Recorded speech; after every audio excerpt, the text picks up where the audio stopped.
Hey everyone, I'm back. And this time we're going to California, to Berkeley, California. We're going to talk about that in a moment. And I want to welcome to this interview, Gayatri Salvidar. Now tell me, I completely butchered your name, so say it properly for me. Yes, it's Gayatri Salvidar. So what is the origin of that name? Yeah, so it's kind of funny. My parents were hippies. Go figure. I'm in Berkeley. And the origin of Gayatri is it's an Indian name, Sanskrit.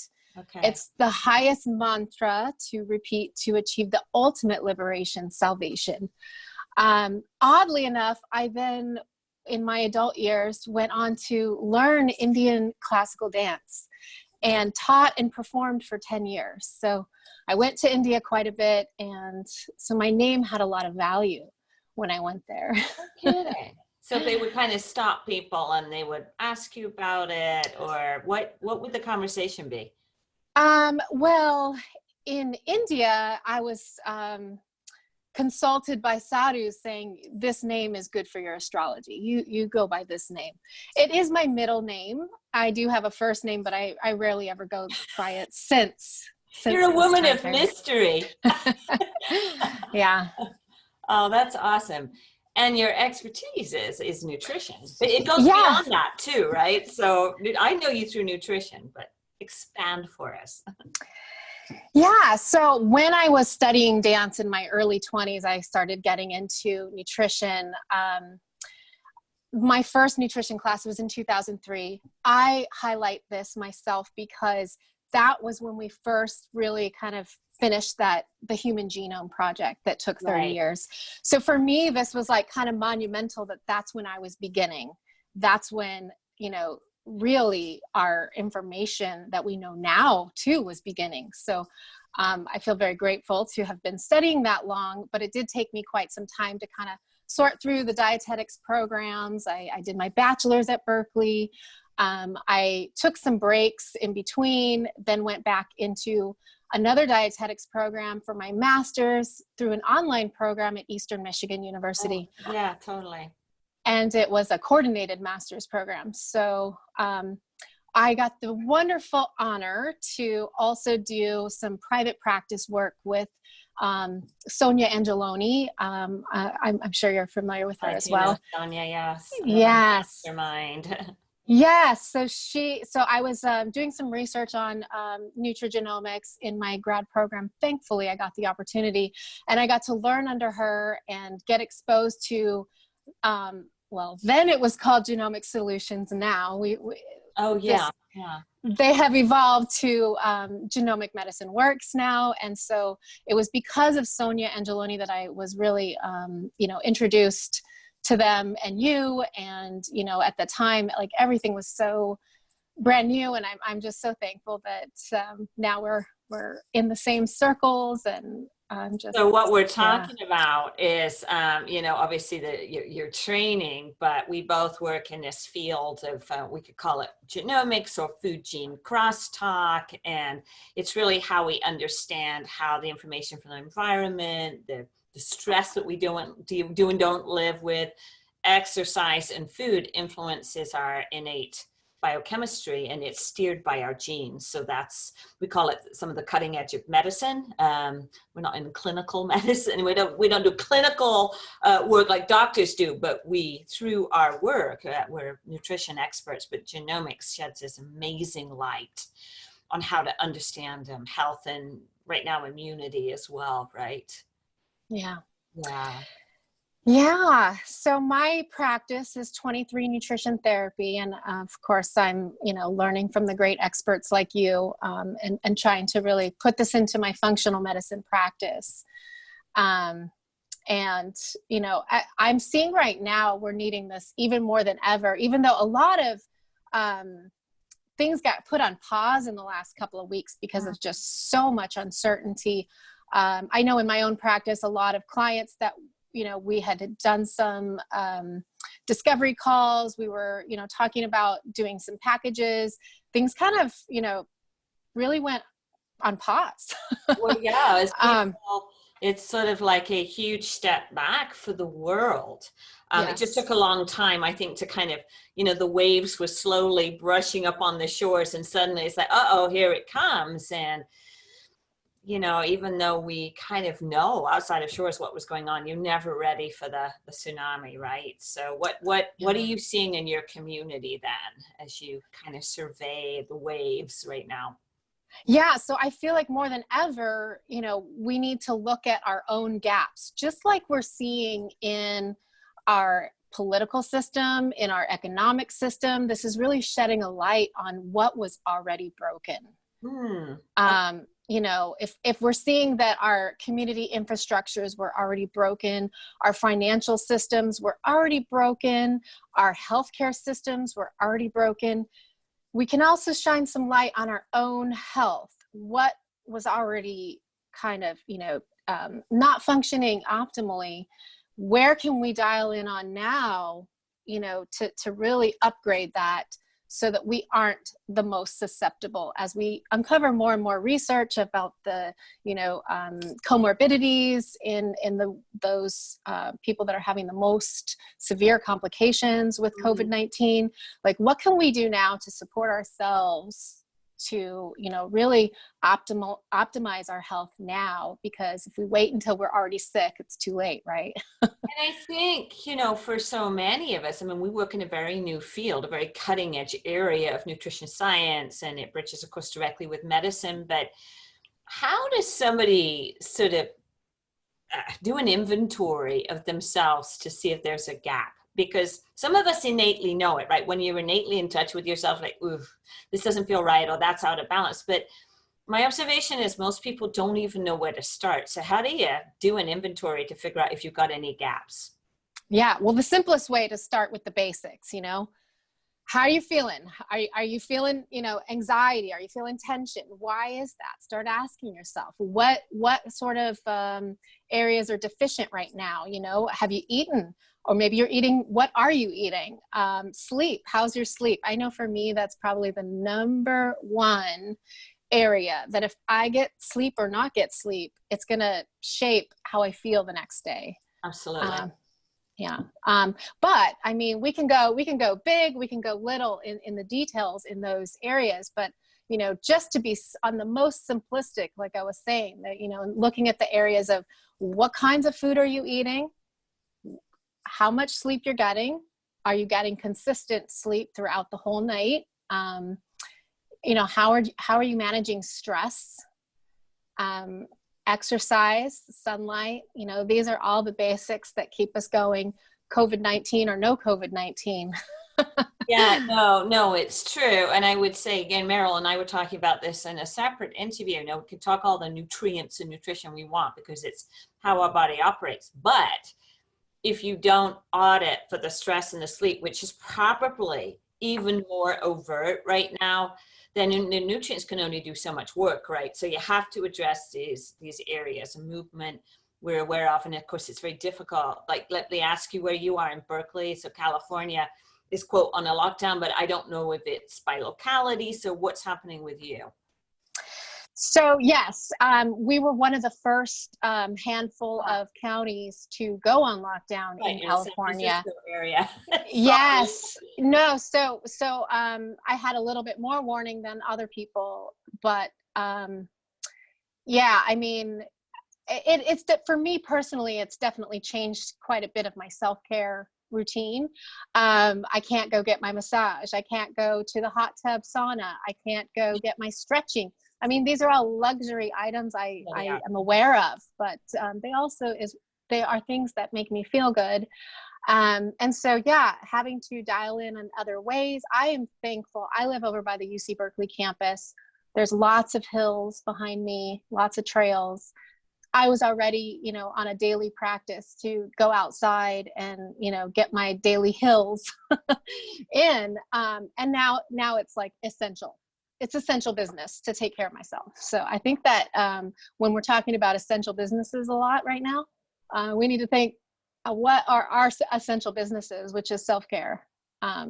What if you have no compass or no clue? Like, you and I could be talking a language that people are like, no clue what you're talking about. I mean, is there like a simple audit form? I'm putting you on the spot here, but I mean, we're talking things that we innately know, but this could just be out there, you know? So I wonder, is there something someone can look at to kind of get a sense of what's out of whack? Personally, I think breathing. How's your breathing? Oh, okay. Yeah. You know, is it shallow and fast, or is it, you know, deep and calm? I think that's a quick way to know how you're doing. In that first week, last week, yes, it was last week that we communicated, right? Every day feels like a whole week. That's very, very true. We feel like we travel to the ends of the earth because we do through media. Like all of a sudden we know what the world's doing. So you're right. Yeah.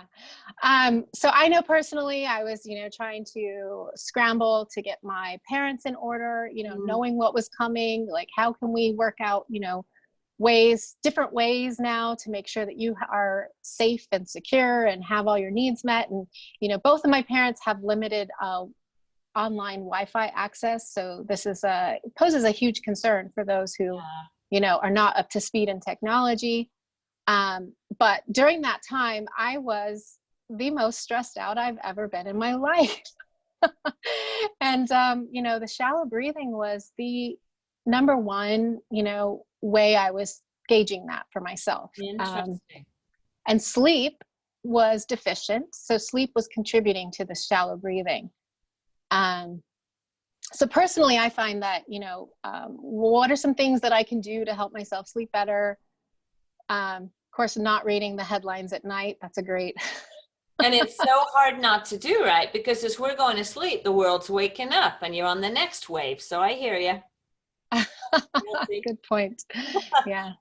Yeah. There's a practice that I love called yoga nidra, sleeping yoga. Are you familiar with it? I am, but many people may not be. So talk to us about that. I was first introduced to it by a dance partner in my early 20s when I was heavily involved in the Indian dance that I was mentioning earlier. And I found the sadhu who introduced this method, Yogi Saraswati Satyananda. His voice is so, to me, seducing, like very calming. And so you listen to this sleep yoga as you go to sleep. You don't have to do anything but listen. And it puts you in this state where your subconscious and your conscious mind can kind of come together to create closure, to have more restful sleep. And also when you're working on some sort of manifestation, it's a way to bring that together as well, because often we're divided in our conscious mind and our subconscious mind. So it's important to have that, you know, unison where we are all working together in ourselves towards a goal. And that creates that resolve so that you can go to sleep. So it's very interesting practice. And for me, it is something that I kind of go in and out, waves, you know, but it's something that is important right now for me. Yeah, no kidding, to create that break, because a lot of people may try and take a supplement, or they're going to go do a Benadryl, you know, anything to stop the mind, to force them to go to sleep.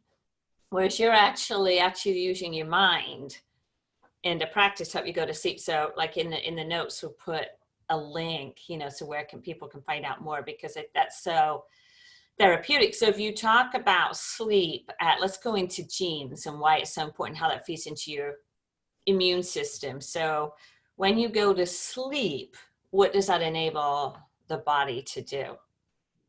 Absolutely. So the repair system, I mean, we need that sleep to really repair and regenerate in our own bodies. All of our cells, they're working really hard all the time. They're on mode. So super important for our immune function to have that moment to, you know, rest, digest, repair, regenerate. And yeah, tell me some of the clock gene, you know. Yeah, I wanted to go to the things. clock. Yeah. So let's talk about the clock. So your body has a clock. It's amazing, isn't it? The body has it doesn't just have one clock, right? It has a master clock, and then organs have clocks, right? Yeah, yeah, yeah. And Absolutely. what's the purpose of the clocks? It's fascinating, and it's relatively new in the field of science. We've known about it, but the fact that we actually talk about it, we may not have been talking about it 5 years ago. So what do the clocks do? Yeah, and fascinating too that we have so many frontline workers that are also working, through the night. And so, they were already at a, say predisposition for, some health effects because of, the sleep disturbance from this biological clock, going upside down. And so now we have to care for them even more. So I think they're a prime population that we should be looking at, like how are we supporting their stress resiliency, their stress response, and lack of sleep maybe. Yeah, no kidding, no kidding. So so the clock, literally our body has a clock, and we have a master clock in the hypothalamus, right, in the brain, that actually controls or manages other trucks. Yeah, those two clocks in our organs, and they are attached to our circadian rhythms, which is where you were kind of headed, right? That our body literally responds to light and dark. And so when we turn that around, and when we're always working in dark environments, or or always in light environments, so we're putting our critical care staff in light environments without natural light, some of them 24/7, right? And so that is such an affront to their immune systems, because their immune systems can't stand down, right? Which is between 10 and 2, and depends on the organ as to what's being achieved at which times in the body. But it's fascinating to know, people, that if you have kids that are doing screen time between 12 and 2, or you're up because, hey, you cannot go to work right now, and you're watching Netflix until 3 a.m, that actually would be a contradiction to your immune defense, right? Because your body can't clean itself. What else? Yeah, absolutely. And we have this now more than ever. So before, it was already something that we were aware that we need to kind of, subdue that screen time late at night, maybe turn down the light on your phones, things like that. Use the amber lights. I don't know if you have glasses. I still haven't managed to get glasses, or know which kind of glasses to get. They're probably sold out right now. Very true. But, now we have, everybody working from home, on screens nonstop. Kids are on screens. So now, parents are trying to figure out how to monitor their kids' screen times when they themselves are on the screen nonstop because of work and news, sadly. And all their education is now on the screen. So now this is going to be a bigger issue than it was even before. So. Yeah, no kidding, because we're talking about blue light, and so if anyone is interested, there's a great book, and you'll know from, oh my gosh, his name's just come right out of my head, but it's called The Circadian Code. Satchin Panda. Satchin Panda. That's it. I knew there was a P. My goodness, I talk about him all the time, but if you read his book, The Circadian Code. I have not read it front to cover. I must confess. I have it for reference, and I have pulled, different pages for reference. Yeah, it's a great book. Maybe like everyone has to do everything online right now, so you can download it, maybe borrow it from your library. But he talks a lot about circadian rhythm. So if you're interested in what we're talking about, and you think we're like, something's growing out of our heads, we're talking some wacky doodle stuff.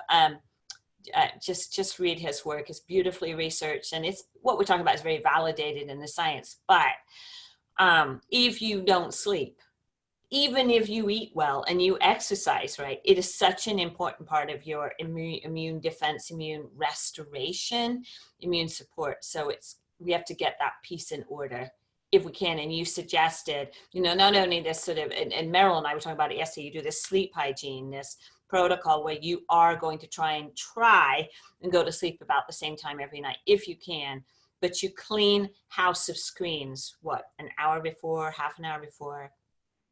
And as you're saying, you suggested this yoga nidra, or what else is that? People are using the Calm app, right? That one that I hear people talking about.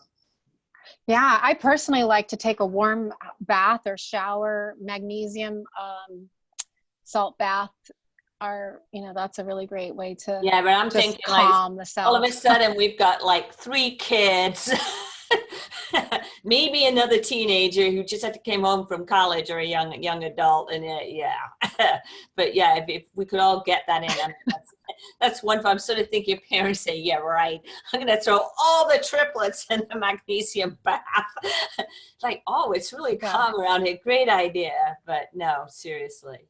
Yeah. No, routines are going to be more important than ever. I think so. And, Yeah. parents, you talk about under the gun, and what I'm seeing is there, this is the new normal. And I definitely saw, I don't know if you did, among our colleagues, our professional colleagues, like, wait, what? We're used to managing our lives. These are all professionals. All of a sudden, like, I can't get any work done. The kids are at home. And it took about, 2 to 5 days for people to actually find a routine with their families, or even with their spouses. Like, why are you home? I had to go downstairs and say, hey, can you not be on 4 screens and, have something streaming at the same time because of the bandwidth here. So, but I did see people, and it was really cool to see them post their agendas and share their agendas. Like, from this, literally 8 to 9, we're doing this, 9 to 10, it's studying, 10 to 10:30 screen time. And it was, I think it gave the parents sanity as well, Yeah,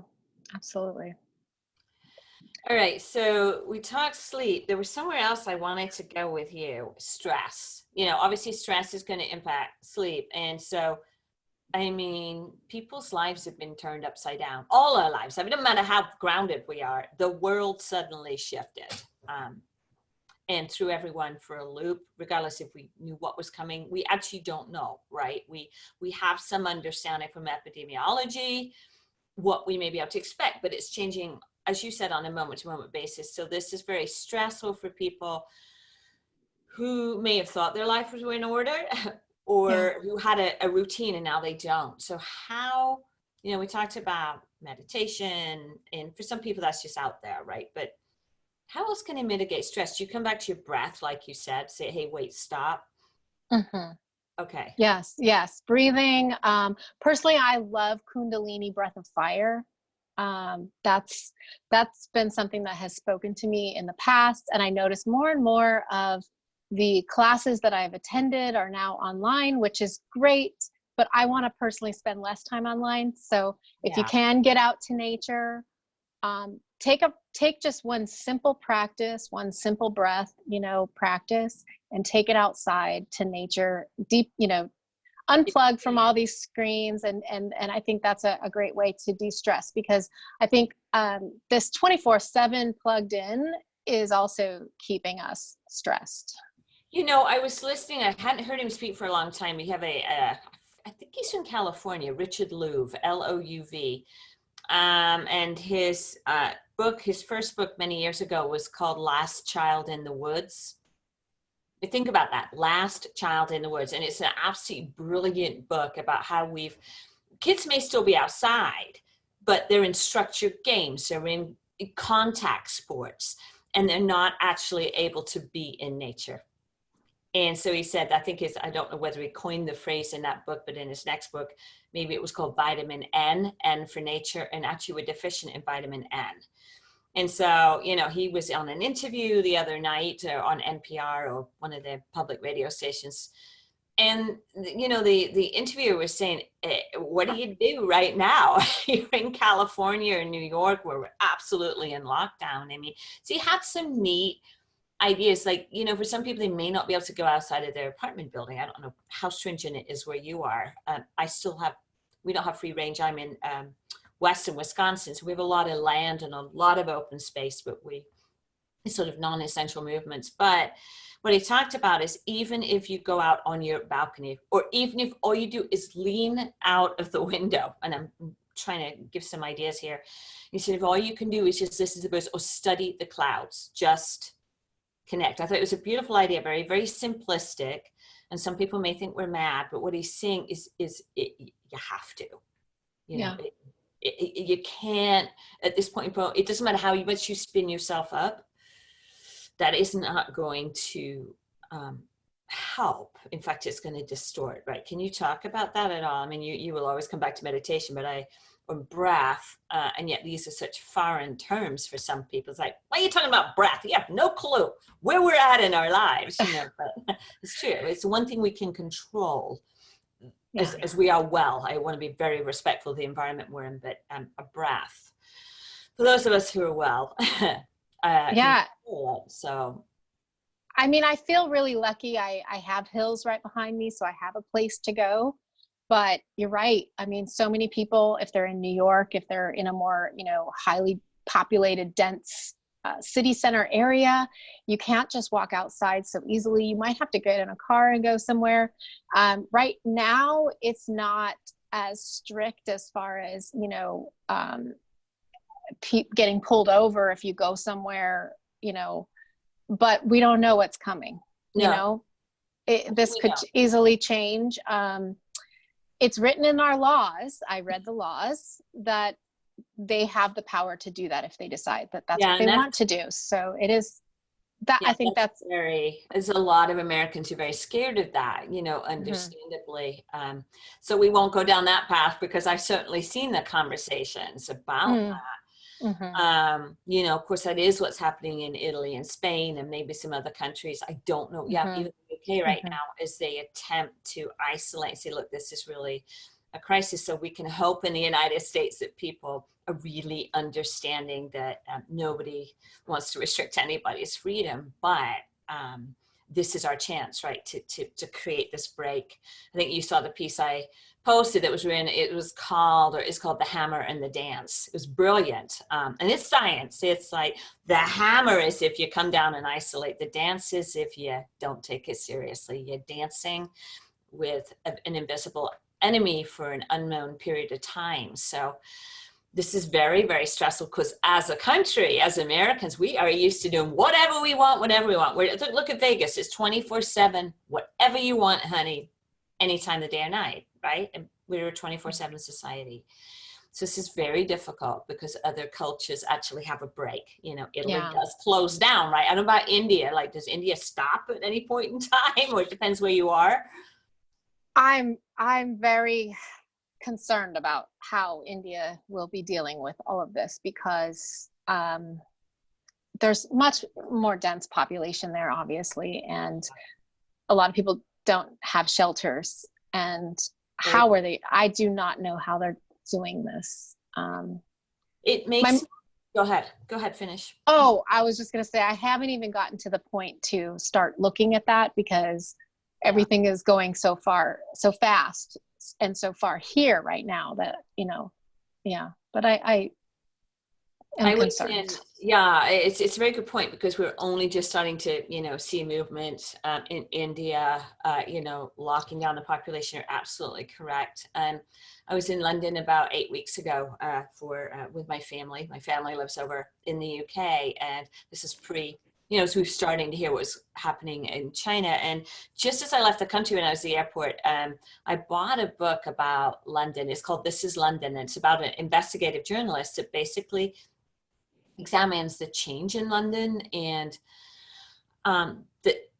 there's many, many people now in London who actually don't have homes. You think, wait, it's one of the wealthiest cities in the world, right? Like New York or wherever, very wealthy cities.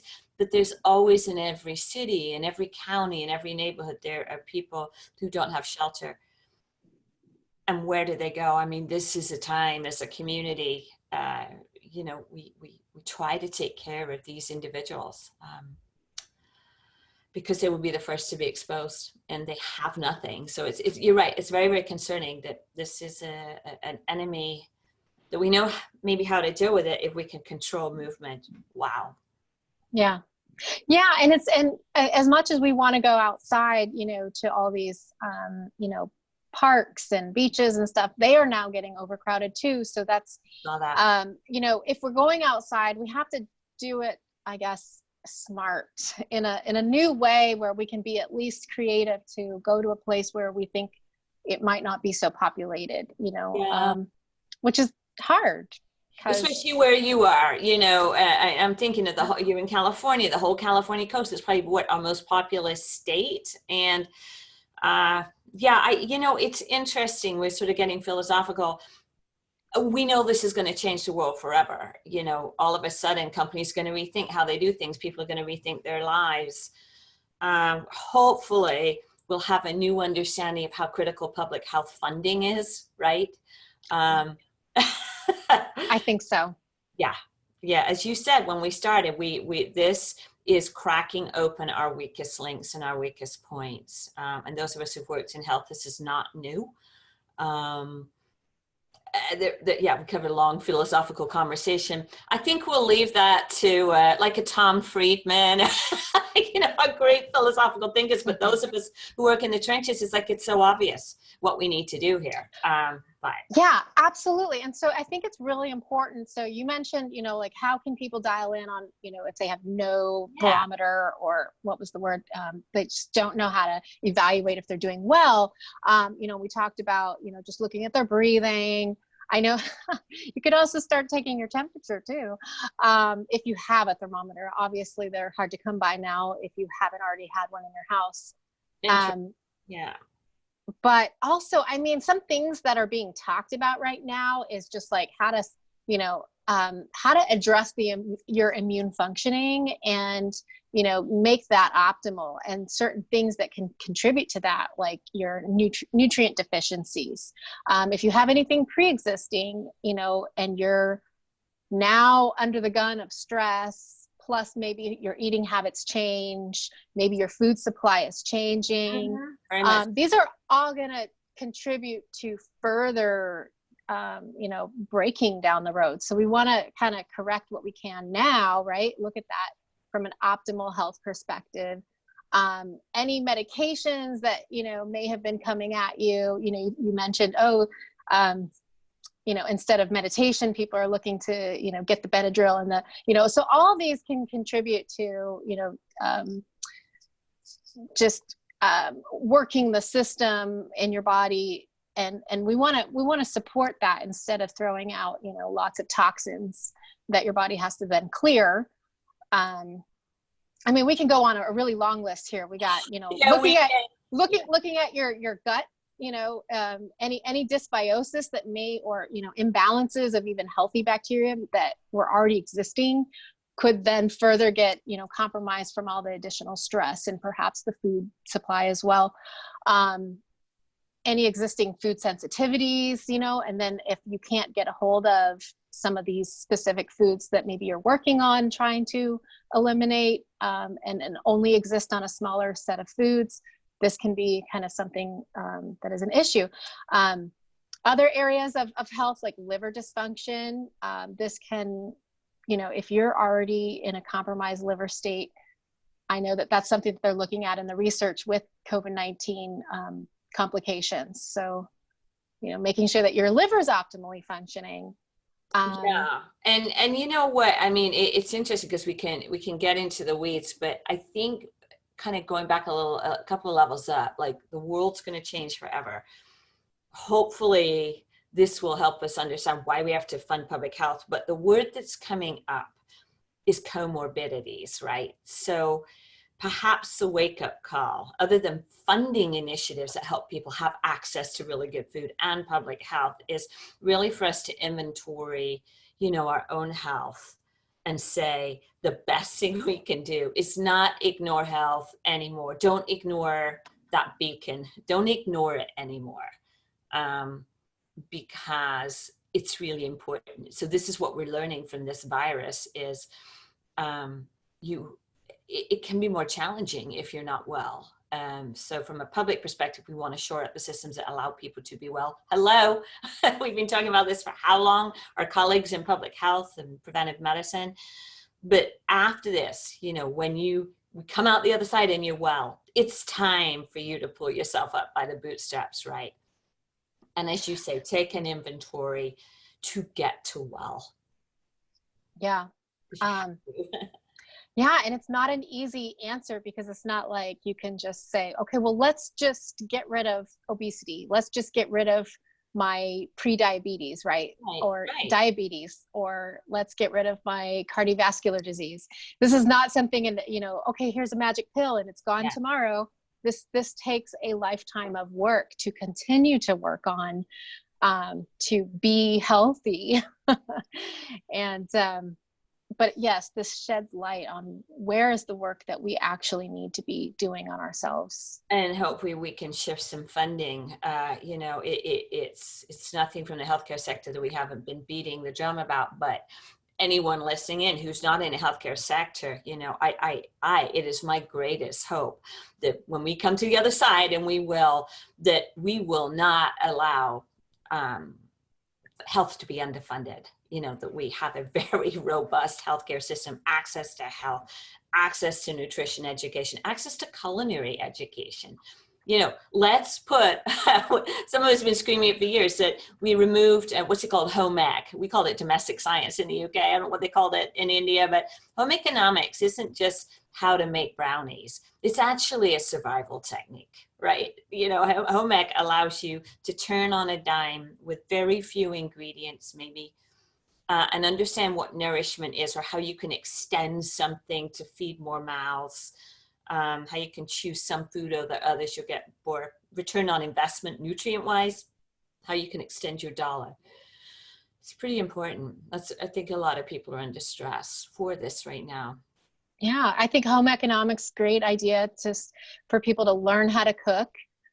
Also, something that's on my mind a lot right now is, how to plant a garden and get that started. Thankfully, it is spring, so it's a good time. It is spring around America. I did notice that. It's beautiful, but you see, you and I can get outside, right?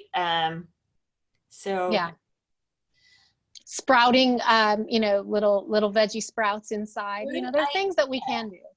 Oh my gosh, that's a great idea. Okay, talk about that, because that is such a cool idea, because you can just buy dried beans if you can get them. Now you may not right now, but maybe you go down the international part of the grocery store and you can get a bag of beans, right? Yeah. Right, bean, cannellini or whatever. Go ahead and talk about sprouting. Yeah, you can put them in jars, put them in a mason jar or any kind of jar that you were going to throw away instead of throwing it away. And put a little wet cloth over it, fill it up with water first, and let that soak up all the water. The dried beans will soak it up, and then after a day you can rinse that water, fill it up again, rinse it again the next day. You're going to start to see the little sprout pop up, and not only is it allowing for more bioavailability of our nutrients, but also, you can then start to sprout, like say broccoli sprouts or radish sprouts, or, you can have all kinds of different types of sprouts that you can grow inside. And, cool idea. I forgot about that. We need to post some pictures of that.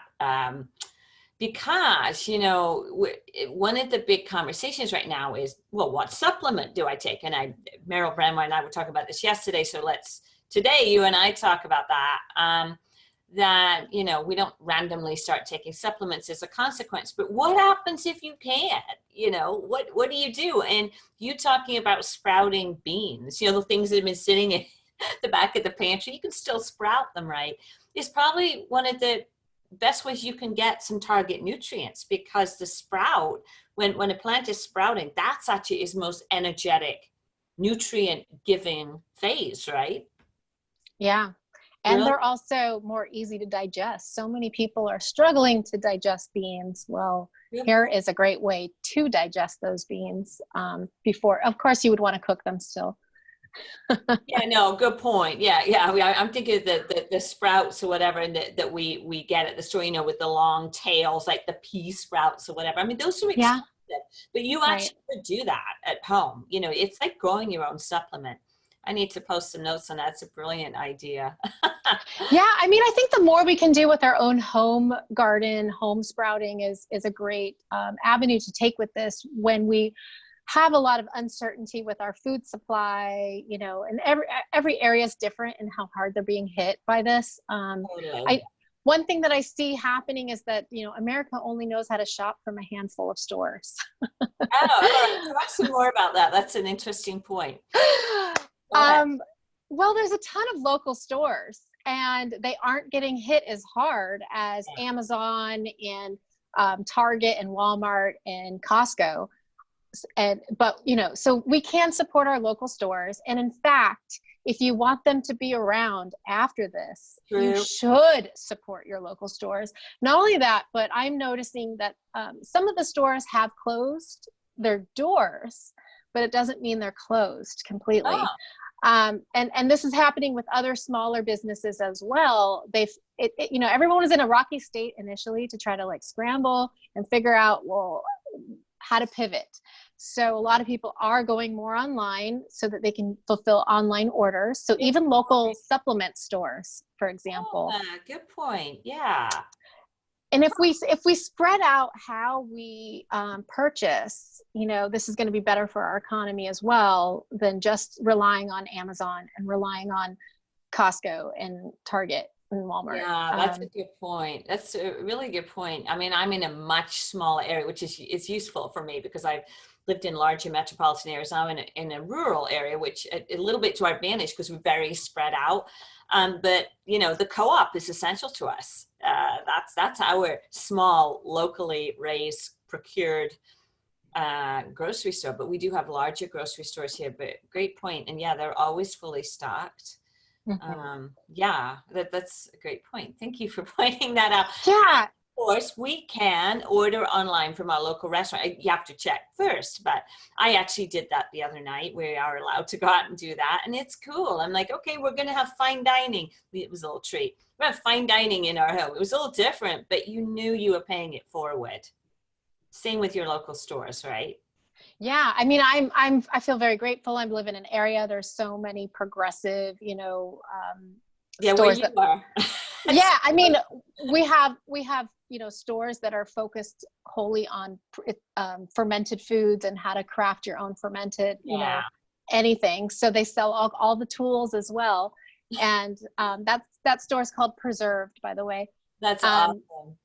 Though they are closed, to the walk-in public, they are online and they will do specific like drop-offs. So a lot of stores are doing this where they'll coordinate or pickup, I should say, not drop off, but a pickup. So if you want to coordinate with them, a curbside pickup, you can, and still get, and still support their business. So I think we do have to just remember all the businesses that we love and we want to see available and around after all of this, that, we should be supporting them.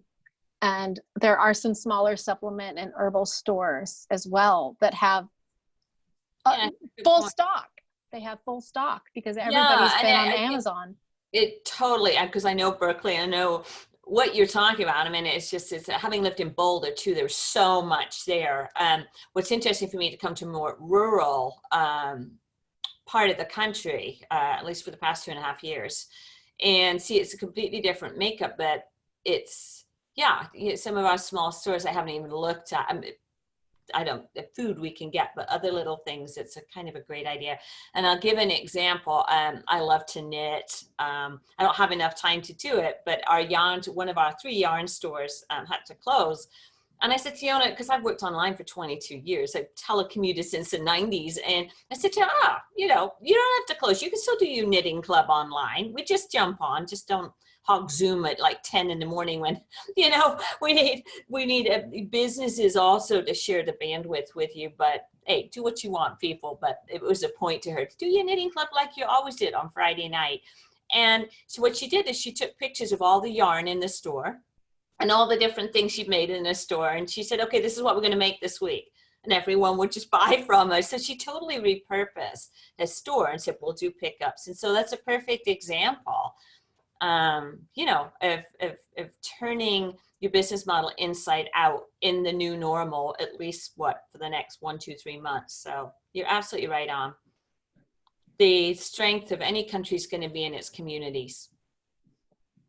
Yeah. Right? Yeah, absolutely. Absolutely. And, go ahead. Yeah. Oh, I'm. Yeah. Lots of philosophical conversations here. But what I like about it is, we're talking about a lot about nutrition and supplements, whatever, but you know, being able, my conversation with you is also this really important part about, okay, there's nutritionists, a frenzy about food and supplements, and we know we need to eat well, but we also have to do this inventory of how do you just stop? And I'm guilty myself. Like, you know, sometimes I'm like, oh, you know, it is overwhelming, what's happening in the world. And I love your idea, just stop and breathe. Just stop, people. You know, just, it's the one thing you can control, at least right now. I know it sounds a little contradictory, but those of us who are not in a respiratory situation, you can stop and you can breathe. And it is critical for your immune system, and the stress, and the sleep. So we just go back to, you talked about yoga nidra. Is that something people can look at online? And oh, absolutely. There are YouTube videos. Okay, so it's free. So yoga, the word yoga, and Nidra, right? Nidra. Yeah. And you know what else that I tell people too, and I know you'll totally agree.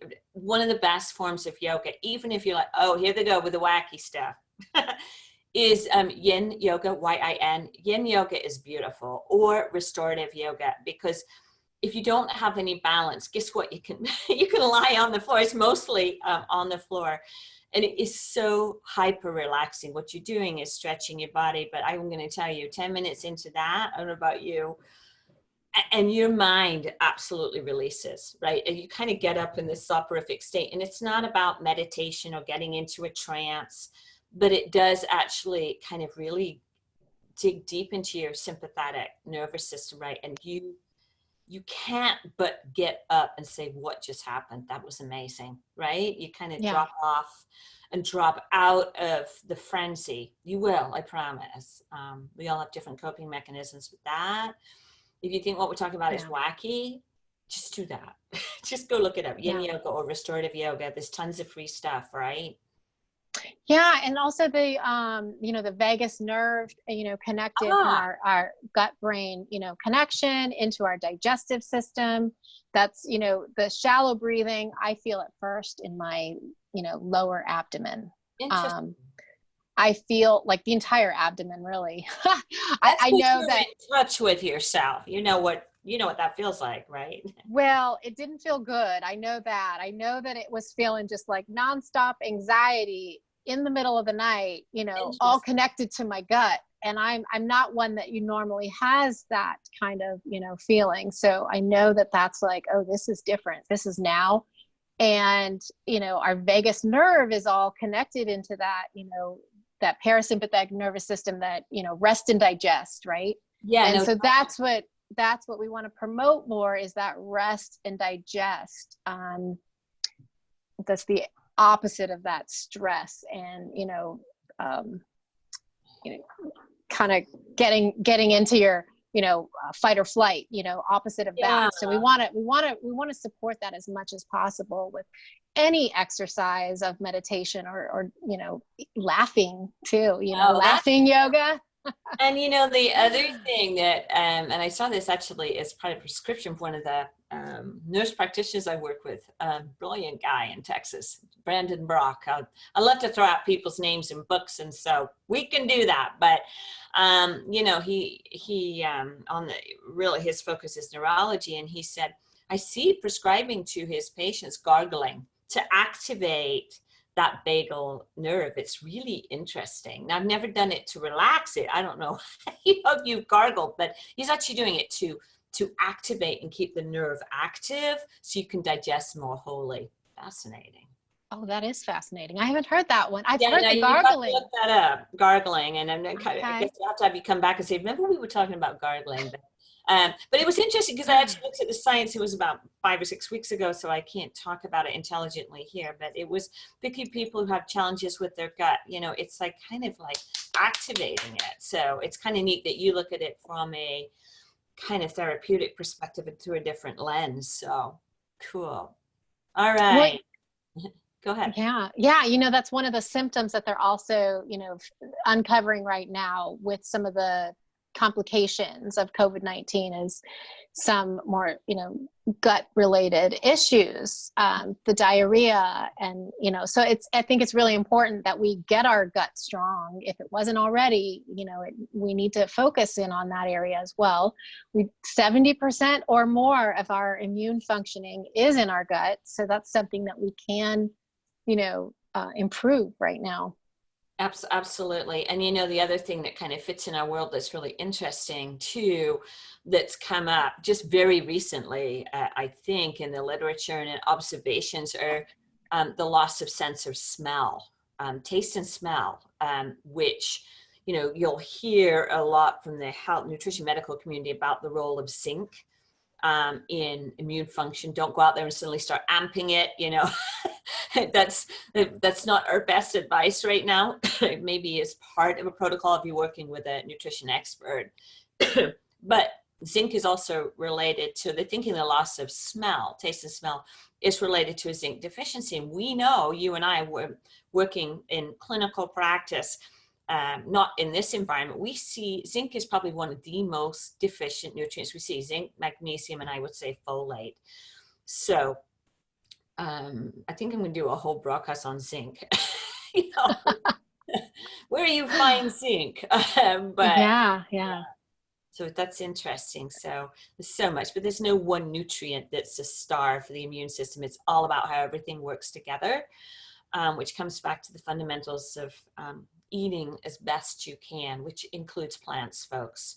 Sorry, not a time to hate the greens, right? Or the colors. So so back to our food supply and how we can get these plants. If you're having trouble in, say you went to the store and it was all cleared out, there are other ways. And I think it's important that we, remember all of these other ways, so we're not all relying on one way.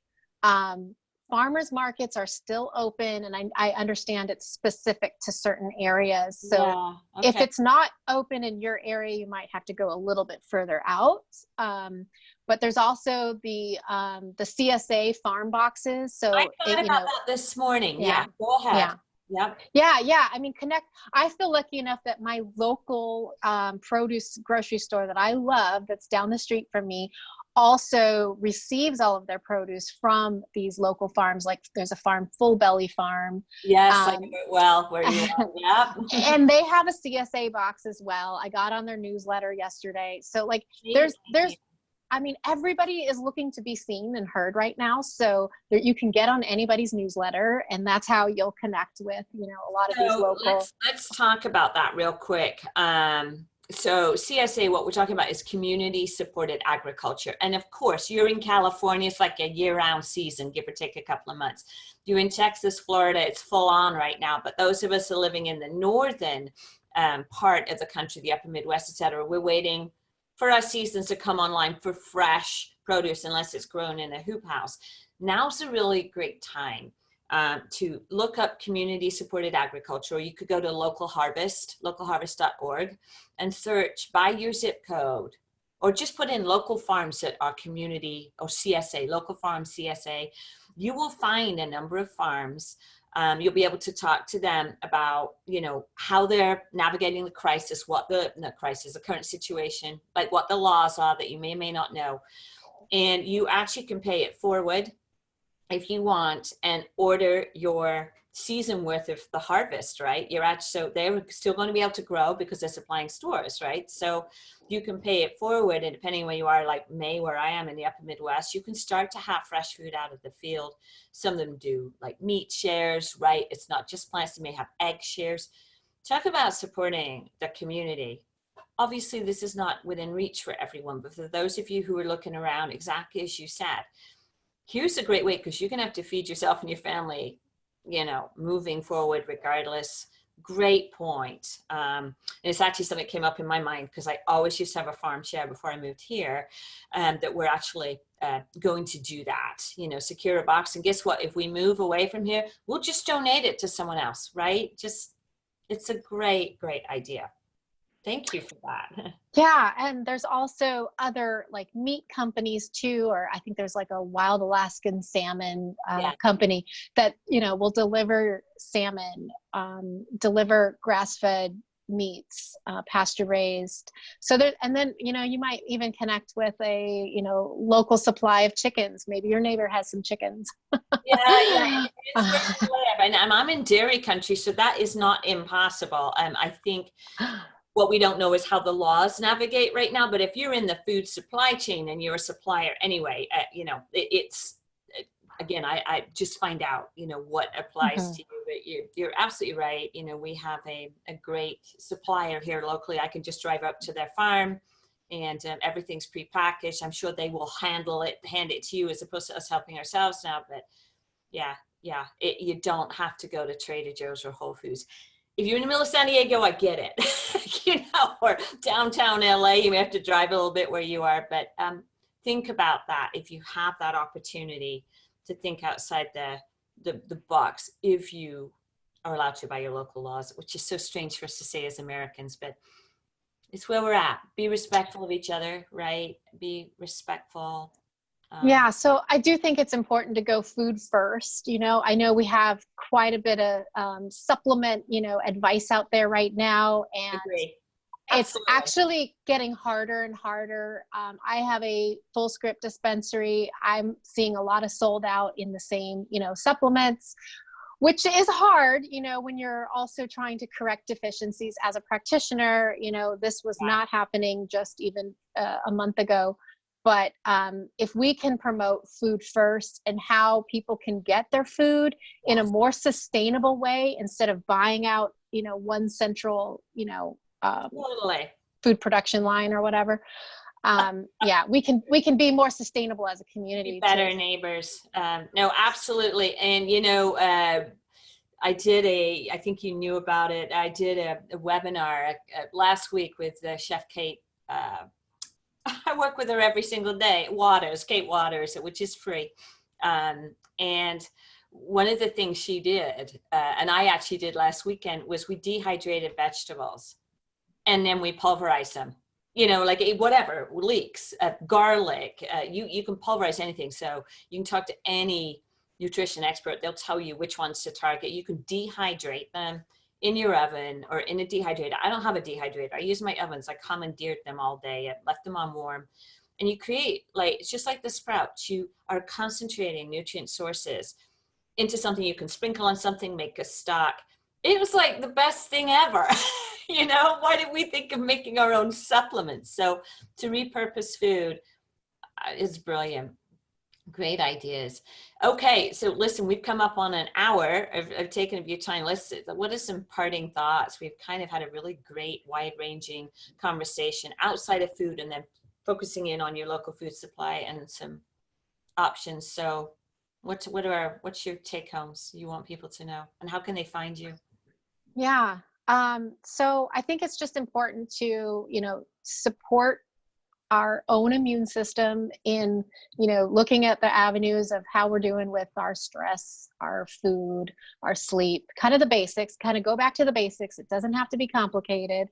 But then, you know, if you are trying to get more complicated, it really is important to seek out the help of a trained practitioner. There's so much advice out there right now, and suddenly everybody's an expert. And so it gets really, you know, difficult to kind of sort out what's fact from fiction. There's a lot of conflicting information as it changes too. So that is one reason why things are conflicting, is that we're finding things out kind of in the moment. Yeah, we but are. but I think it's really important to seek out for the more complex issues from a trained practitioner, who has access to all these many resources to get, you know.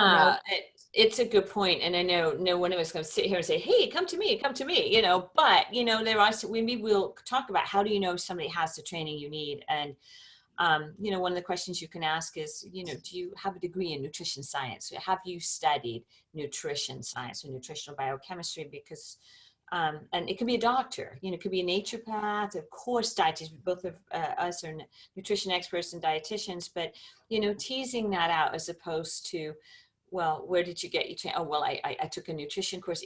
In these times, it needs to be evidence-based. There's no doubt. That's what you need to go for. But, and I also think, you know, picking someone like yourself and following what you have to say, you know, is you're not an influencer. You're not out there trying to push a product. You're actually out there pushing knowledge. So your website is? My website is 23nutritiontherapy.com. Yeah. Brilliant. And I am offering free phone calls right now to talk about anything and anything anybody wants to talk about. So yeah, I would love to just, you know, kind of do a short question and answer with anybody who is wanting that. And I can share my link if you want. Yeah. That. Yeah. Okay. Yeah. Okay. Well, yeah. That in the notes, and so you can, yeah, it's really important you have access to individuals who are experts, who have many years in the field. They're not reductionist thinkers. They're working at the cutting edge of nutrition science and medicine and can really help you navigate. They may not be able to find an answer to you if you have complex issues right there and then, but at least we can tell you how to sprout properly or think differently about some target foods right here, right now. So, hey, listen, this is a long, fantastic conversation. When it's really exciting, we always go beyond an hour, but I'm going to thank you so much. Everyone, you know where to find my friend here. And she goes, you know, with the internet, we can be in Berkeley and be anywhere in the world. So I love it. It's been a while since I've been to Berkeley, but fond memories. So well, I appreciate the experience to speak with you. I was planning to come to Michigan to see you in person. So if that is not available, which is quite likely. Likely. We'll be rescheduling it. Yes, we looked at, I was hosting a workshop for chefs and nutrition experts in culinary genomics, which is how you translate the conversation we're talking about and optimize it in the kitchen. But we will be rescheduling that. So good to know. Thank you so much, my friend. Yes, thank you. Thanks. Bye now.